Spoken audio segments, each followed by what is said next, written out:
Samantala, sino ito, Edwin Duque, na pinagbabaril sa Malabon at nasa punerarya na raw ito, baka hinahanap at siguro huwag naman sana, baka ito'y ilang araw nang nawawala. Nasa punerarya na ito. Saan punerarya ito, Edwin?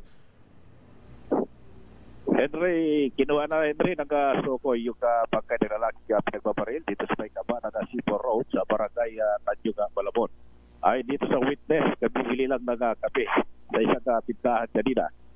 Makarinig sila ng dalawang magkasunod na putok na di pa mamatid na kariplit na baril.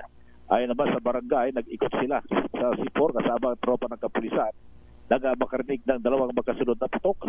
Makalipas ang ilang minuto, isang concerned citizen ang lumapit sa kanila at sinabi na isang lalaki nga yung nakahandol sa nasa kalsada. Sa kwento ng tatay ng biktima, nakita pa sila kagabi ng anak dahil nga birthday ng bunso nga kapatid. Nagulat na lamang ito ng malamang sinapit ng kanyang anak.